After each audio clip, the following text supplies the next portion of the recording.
Pengenalan.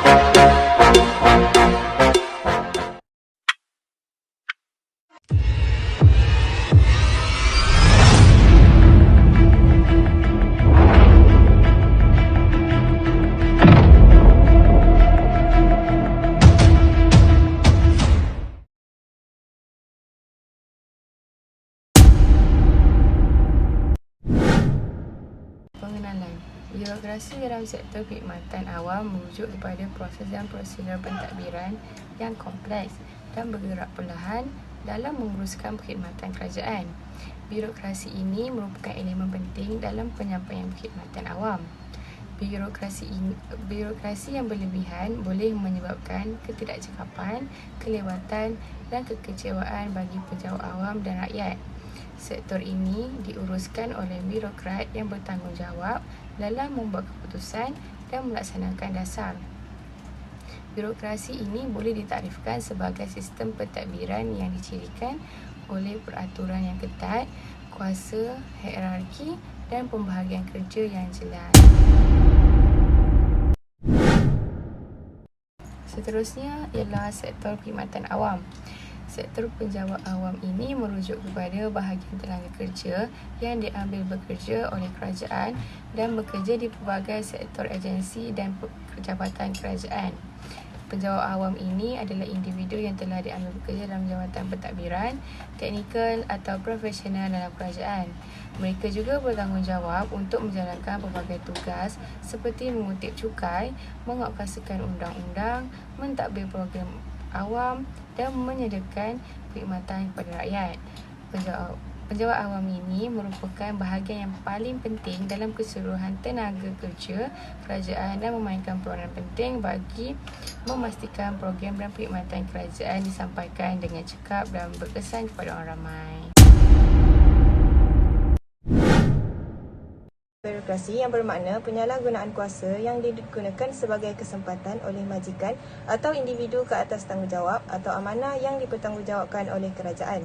Menurut Ahmad Atari dan Malik, antara kritikan dan aduan orang ramai terhadap kegagalan birokrasi termasuklah ketidakcekapan, hilang akal dan kurang berkesan dalam menjalankan tugasan yang diberikan. Menurut Qasim Ahmad melalui artikel beliau bertajuk Menangani Masalah Birokrasi, terdapat 3 masalah birokrasi di Malaysia. Masalah pertama ialah ketidakcekapan dalam bekerja. Hal ini terjadi apabila penjawat awam tidak menemui surat-surat yang ditujukan kepada mereka dan panggilan telefon yang tidak dijawab atau sudah lama tertangguh, dan apabila isu awam yang dikemukakan kepada mereka gagal diselesaikan.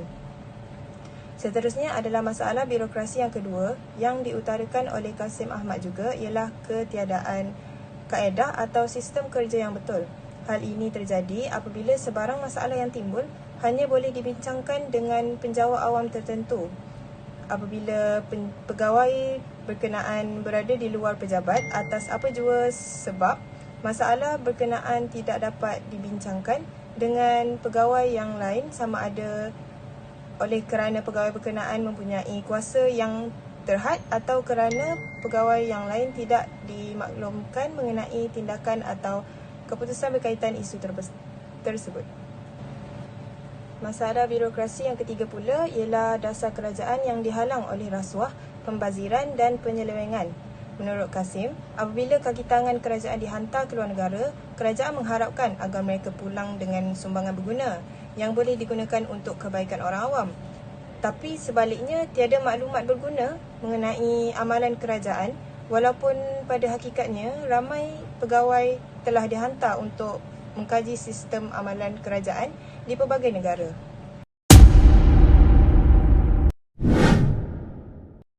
Berdasarkan kepada jadual ini, terdapat 3 faktor berlakunya keainan birokrasi dalam sektor penjawat awam di Malaysia.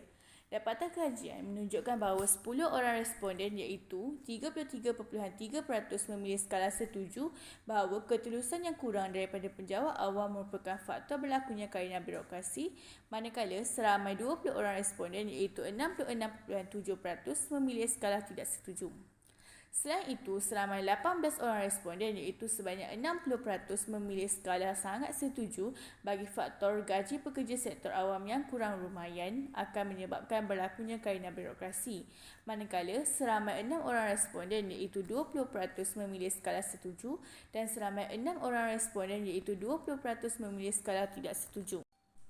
Seterusnya, didapati bahawa seramai 20 orang responden iaitu 66.7% memilih skala sangat setuju bahawa penguatkuasaan yang kurang cekap merupakan faktor berlakunya kelainan birokrasi dan seramai 8 orang responden iaitu sebanyak 26.67% memilih skala setuju.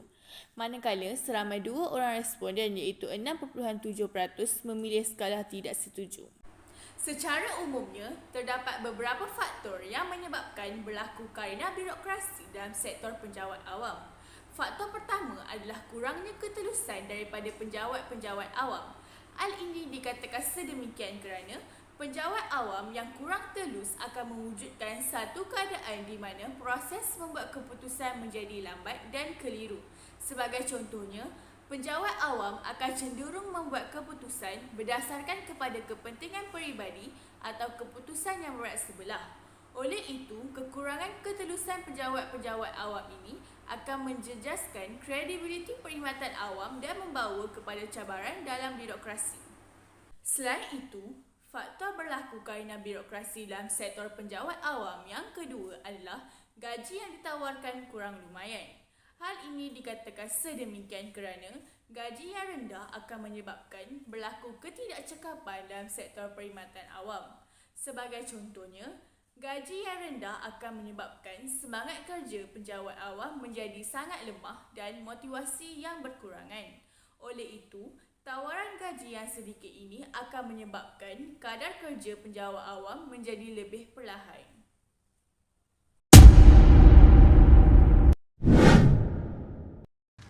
Berdasarkan jadual yang tertera di skrin, terdapat 3 kesan berlakunya kelainan birokrasi dalam sektor awam di Malaysia. Dapatan kajian membuktikan bahawa terdapat 21 orang responden iaitu 70% memilih sangat setuju bahawa penyalahgunaan kuasa merupakan kesan berlakunya kelainan birokrasi. Manakala, seramai 8 orang responden iaitu 26.7% pula memilih setuju dan 1 orang responden iaitu 3.3% memilih tidak setuju. Seterusnya, seramai 21 orang responden iaitu 70% memilih sangat setuju bahawa kelainan birokrasi dalam sektor penjabat awam akan menyebabkan berlakunya gejala rasuah. Manakala, seramai 9 orang responden iaitu 30% pula memilih skala setuju. Akhir sekali, didapati bahawa seramai 23 orang responden iaitu 76.7% memilih sangat setuju bahawa ketidakcekapan dalam pengurusan tadbir urus yang baik akan menjejaskan birokrasi. Manakala, seramai 6 orang responden iaitu 20% pula memilih setuju dan seorang responden iaitu 3.3% memilih tidak setuju. Terdapat beberapa kesan berlakunya kelainan birokrasi adalah disebabkan oleh gejala rasuah yang semakin meningkat dalam sektor awam.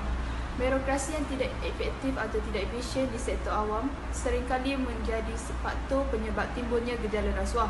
Hal ini dikatakan demikian kerana birokrasi yang panjang dan kompleks dapat menciptakan celah untuk praktik-praktik rasuah dan melanggar peraturan oleh pegawai pemerintah yang tidak bertanggungjawab. Selain itu, kesan terhadap kelainan birokrasi adalah timbulnya masalah penyalahgunaan kuasa dalam sektor awam yang dapat terjadi akibat adanya birokrasi yang tidak efektif atau tidak telus. Ketidaktelusan dalam proses birokrasi juga dapat mengabulkan batas antara apa yang diizinkan dalam pengurusan tadbir urus. Akhir sekali, kelainan birokrasi dapat menjejaskan kecekapan dalam pengurusan tadbir urus yang baik adalah kesan negatif dalam perkhidmatan awam. Birokrasi yang berlebihan dapat mengakibatkan penurunan kecekapan dalam pengurusan tadbir urus yang baik. Hal ini terjadi kerana adanya birokrasi membuat proses pengambilan keputusan menjadi lebih lambat dan kompleks sehingga menghambat kepantasan pelaksanaan tugas-tugas pemerintah.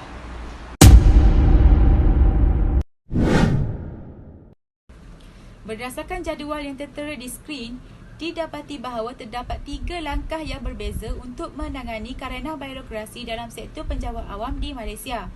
Dapatan kajian membuktikan bahawa terdapat 20 orang responden bersamaan 66.7% menyatakan bahawa mereka sangat setuju dengan langkah penambahbaikan sistem dan prosedur kerja bagi mengatasi kerenah birokrasi, manakala terdapat 10 orang responden bersamaan 33.3% menyatakan setuju tentang langkah yang didedahkan.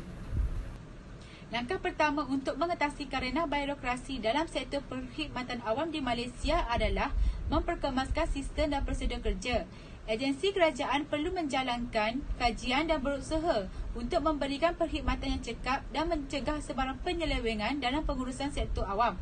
Sebagai contoh, agensi kerajaan harus memantapkan pengumpulan borang, proses dan kelulusan serta mengkaji semula undang-undang dan peraturan. Langkah ini dapat disokong dengan penggunaan ICT yang secara meluas dan penyediaan perkhidmatan melalui pelbagai saluran yang boleh dicapai pada bila masa sahaja dan di mana jua. Proses dan prosedur kerja agensi perlu dilihat dan disemak secara terperinci bagi mengurangkan langkah-langkah yang tidak cekap seperti proses dan prosedur kerja yang bertindih, berulang, berkos tinggi, mengambil masa yang panjang untuk diselesaikan serta melibatkan pelbagai pihak. Pihak kerajaan juga perlu memperbaiki dan meningkatkan integriti, membantaras rasuah sekaligus membendung salah guna kuasa, birokrasi, campur tangan ahli politik serta memperkemaskan tadbir urus kerajaan dengan baik. Inisiatif ini disasarkan menjadi panduan pengurusan pentadbiran kerajaan terutama memperbaiki kelemahan dan mengelak sistem dimanipulasi serta mengukuhkan integriti dalam sektor perkhidmatan awam. Oleh itu, pengukuhan integriti dalam kaki tangan awam dan pemantapan usaha anti rasuah dalam pentadbiran kerajaan dan korporat perlu dipertingkatkan agar kerenah birokrasi dalam sektor awam dapat diatasi dengan baik. Seterusnya, saya akan menerangkan tentang teori dalam isu kerenah birokrasi.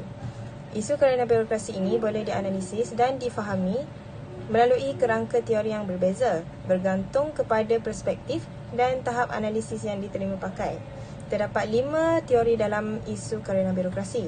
Yang pertama adalah teori Weberian, di mana birokrasi adalah bentuk organisasi yang paling berkesan untuk mencapai tugas yang kompleks.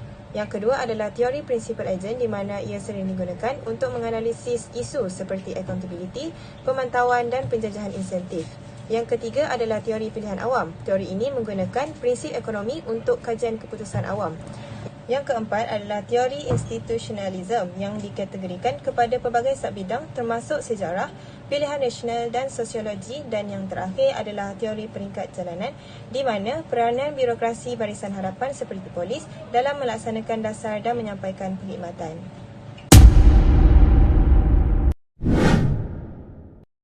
Akhir sekali ialah kesimpulan.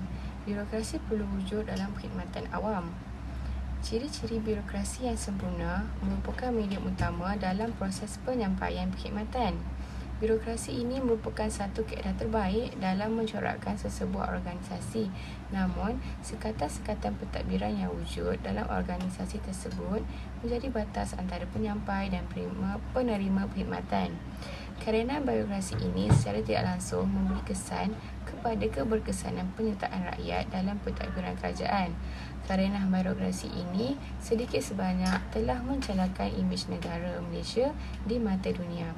Hal ini dikatakan demikian kerana kes salah guna kuasa dalam kalangan pentadbiran awam seperti amalan rasuah ini semakin berleluasa.